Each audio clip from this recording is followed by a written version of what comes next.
Halo semuanya, bagaimana kabarnya? Saya harap kalian tetap sehat dan tetap dapat mengikuti proses perkuliahan dengan baik.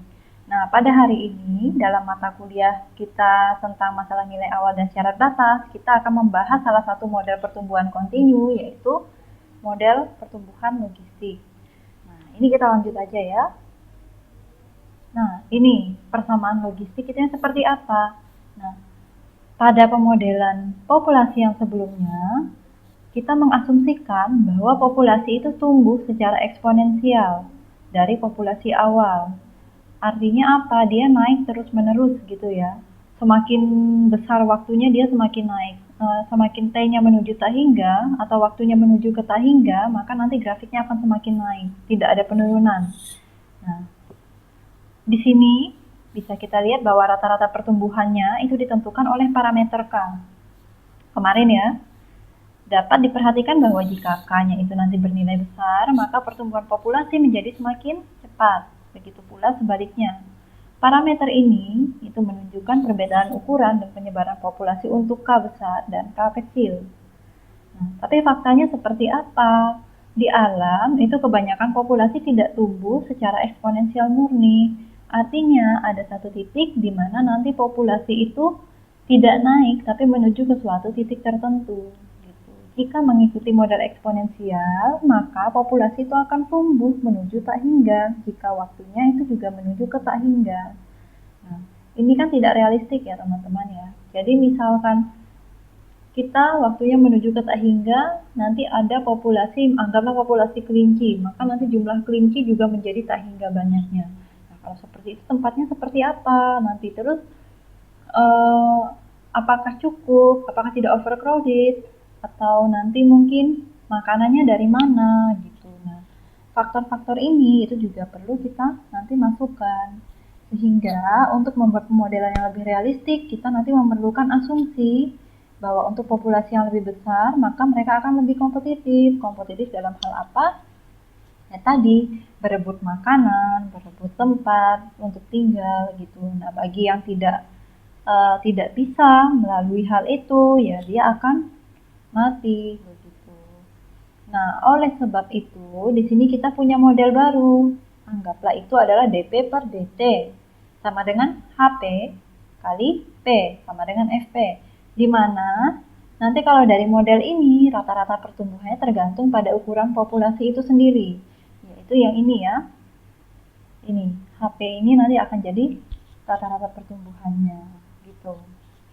Nah, next di sini modelnya. Kita punya model ini sudah kita bahas di bagian yang sebelumnya, slide sebelumnya. Kita lihat di ruas sebelah kanan, ini kan bentuknya HP, H dalam kurung P dikali dengan P. Parameter dari populasi dikali dengan jumlah populasi itu sendiri. Nah, ini kan tidak ada yang tergantung dengan waktu ya. Sehingga nanti ini kita sebut sebagai persamaan autonomus. Nah, jika P kecil, maka populasi akan tumbuh. Artinya HP-nya ini nanti lebih besar daripada 0. Ini asumsi kita. Kemudian, jika P-nya besar, maka populasi akan menurun. Sehingga HP-nya ini kurang dari 0. Ini asumsinya kita. Ini contohnya seperti ini teman-teman. Jadi misalnya dalam suatu, anggaplah dalam suatu box ya. Dalam suatu box kita memelihara hamster. Hamsternya 2 awalnya. Yang 2 itu nanti bisa bertambah hingga menuju mungkin 3 atau 4 atau 5 seperti itu. Tapi saat kita memelihara dalam satu box itu, satu kandang hamster yang besar itu, anggaplah kita pelihara mungkin 20, pasti akan ada yang mati, sehingga mereka akan ada yang mati dan akan ada yang bertahan. Itu nanti ilustrasinya seperti itu. Jadi kalau dia sedikit, dia akan bertumbuh populasinya, tapi ketika dia banyak, dia akan berkurang menuju ke suatu tahap tertentu gitu. Nah, selanjutnya model logistik ini yang seperti apa? Nah, misalkan karena tadi kita kan sudah mengasumsikan seperti itu ya, ketika P-nya sedikit, nanti dia akan bertumbuh. Maka di sini ada K. Parameter K ini kita ambil dari model kita yang kemarin.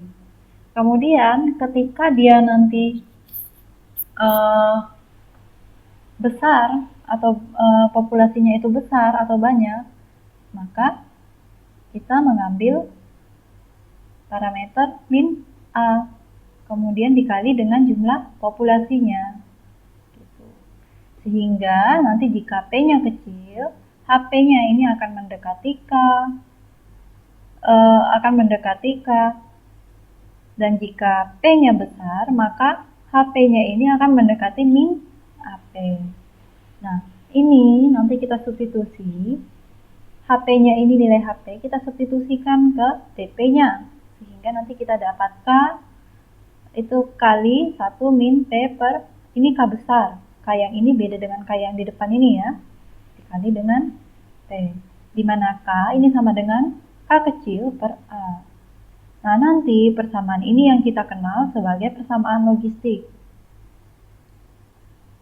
Nah, bagian dari solusinya, ini yang cukup menarik adalah di mana turunan atau populasi tidak tumbuh atau menurun. Tetapi tidak berarti bahwa solusinya itu stabil, gitu. Nah, untuk persamaan logistik, equilibrium terjadi jika dP per dt itu sama dengan 0 menuju 0, sehingga nanti, nah di sini ini ada yang keliru ya. Ini kurang saya tambahkan. Ini adakah K kecil dan P. Jadi isi darinya, ini kan tadi DP, ini kan sama dengan 0, sehingga isinya ini yang di ruas kanan ini nanti harus sama dengan 0, nanti akan memberikan solusi equilibrium. Nah, ini akan kita lihat bersama.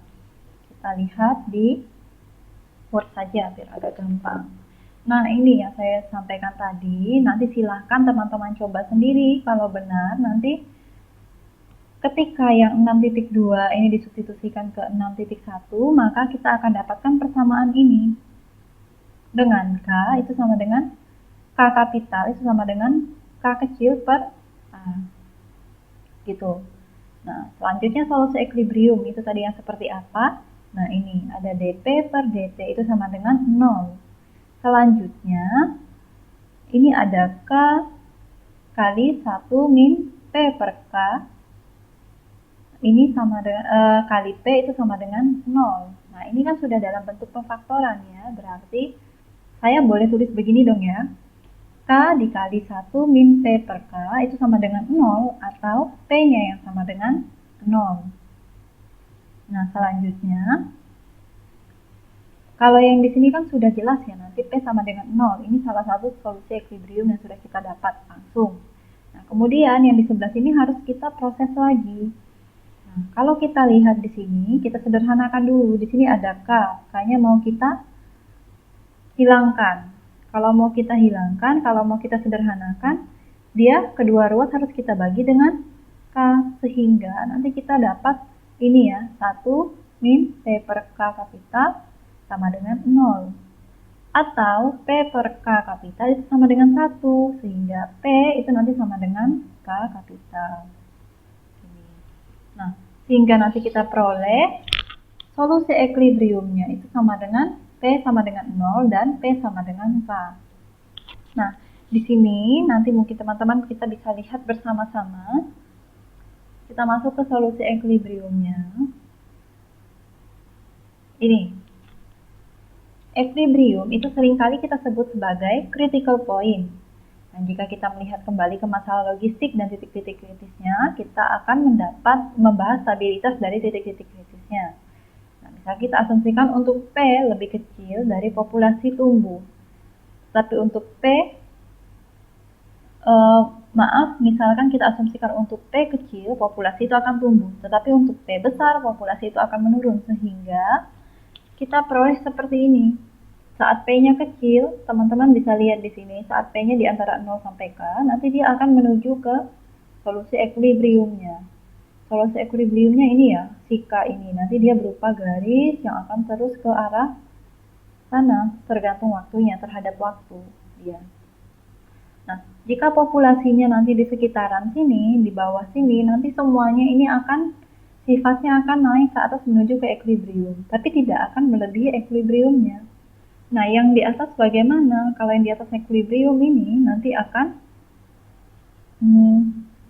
turun secara eksponensial menuju ke equilibriumnya, tapi tidak akan turun di bawah equilibriumnya. Gitu. Nah, ini nanti bisa dilihat sendiri ya di sini. Kemudian nanti yang akan biasa kita gunakan adalah gambar yang ini, yang A ini. Kalau untuk gambar yang B, nanti kalian bisa lihat di diagram fasenya. Gitu. Nanti yang kita lihat juga ini, tanda-tanda panahnya juga di sini. Cuma nanti yang akan lebih saya tekankan di sini ya. Nah, selanjutnya kita mau mencari, maaf, kita masih di PPT aja dulu. Nah, kita mau mencari solusi dari persamaan logistik.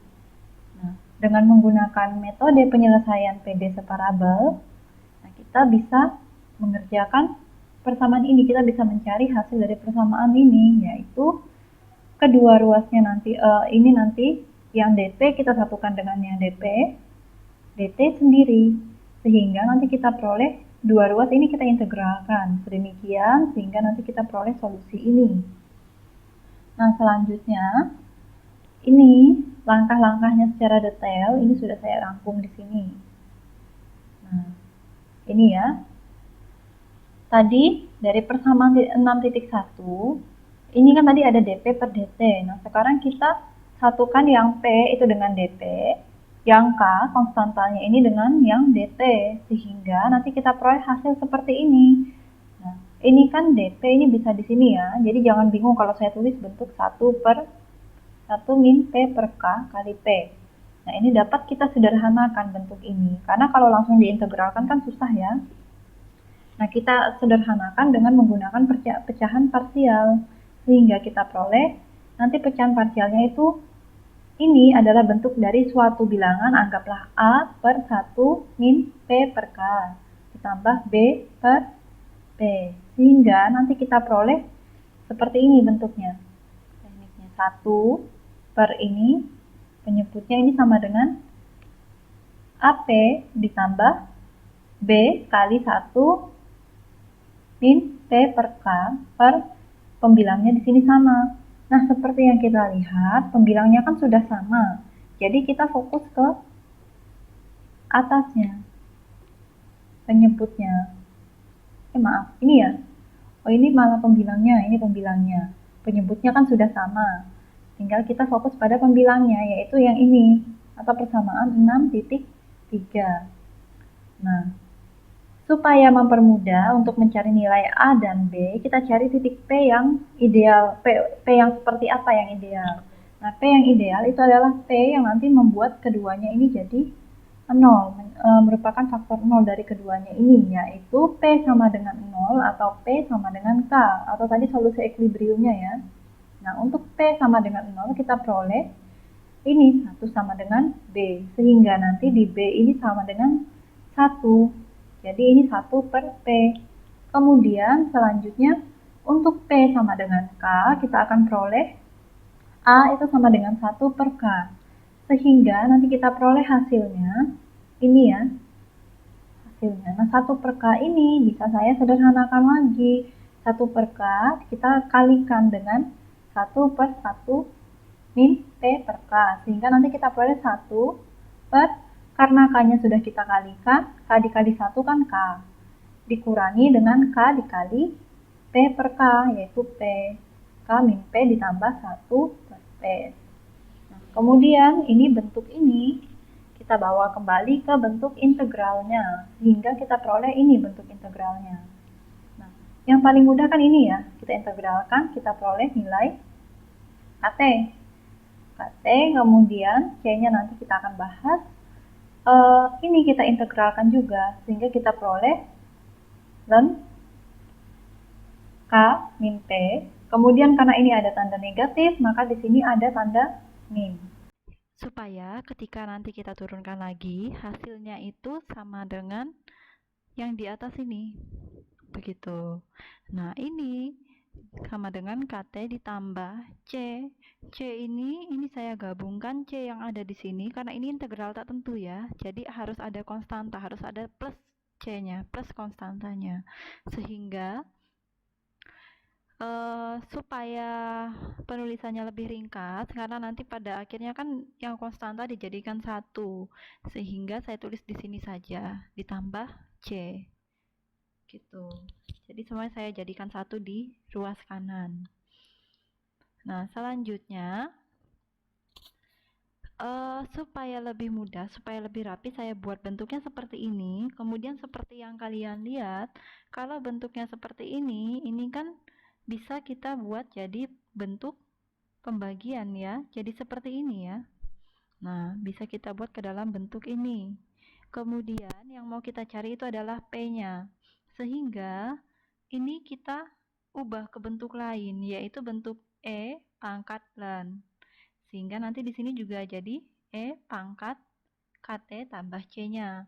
Nah, ini jadinya E pangkat LAN itu akan menghasilkan bilangan yang ada di dalam LAN-nya ini, yaitu P per K kapital dikurangi P sama dengan E pangkat KT ditambah C. Nah, ingat di sini kita akan menggunakan sifat pangkat. Nah, sifat pangkat seperti apa? Kalau di sini misalnya saya tulis ini E pangkat KT dikali dengan E pangkat C. Nah, E pangkat C ini adalah konstanta, sehingga boleh saya ganti dengan konstanta yang misalnya C kapital, gini aja. Makanya nanti saya peroleh seperti ini. Nah, kemudian bentuk ini kan belum merupakan bentuk yang paling sederhana ya, sehingga nanti dengan proses aljabar, silahkan nanti kalian coba proses-proses ini. Nanti kita akan peroleh P itu sama dengan KC kali E pangkat KT per 1 ditambah C E KT. C E pangkat KT. Nah, sekarang kita lihat masalah nilai awalnya berlaku di mana. Nah, untuk T sama dengan 0, misalnya kita ambil P sama dengan untuk T sama dengan 0 kita peroleh P0. Maka dengan menggunakan operasi-operasi aljabar kita peroleh nanti C konstanta yang tadi, si C-nya ini kita peroleh adalah P0 per K min P0. Nah, ketika kita substitusikan, nanti hasilnya menjadi ini ya. Ini hasilnya. Kemudian nanti ini proses penyederhanaannya saja secara aljabar. Silahkan nanti kalian lihat. Kemudian supaya di sini bentuknya lebih bagus, lebih rapi, jadi tidak menampilkan E pangkat KT-nya sebanyak 2 kali. E pangkat KT yang di atas, ini kita turunkan ke bawah, kita pindahkan ke bawah, sehingga kalau kita pindahkan pangkatnya juga menjadi negatif gitu. Makanya kita peroleh hasil solusinya adalah yang di bawah ini, P0K per P0 tambah K min P0 kali E pangkat min KT gitu ya. Nah, ini untuk solusi umum dari persamaan logistik. Jadi untuk hari ini yang kita bahas sampai di sini. Nah, nanti kalian bisa lihat dari solusinya ini, jika T itu mendekati 0, mendekati tak hingga, maaf. Nah, untuk mendekati tak hingga, nanti P ini akan mendekati si K. Sehingga ini kembali ditegaskan lagi sifat ini. Ketika mendekati tak hingga, kalau dia di atas dia turun ke bawah mendekati si K. Kalau dia di bawah dia naik ke atas mendekati si K. Gitu ya, nanti silakan kalian lihat lagi di slide PPT yang sudah saya berikan. Untuk materi kita hari ini sampai di sini, silakan nanti dipelajari lagi dan dibawa untuk latihan juga, oke? Terima kasih.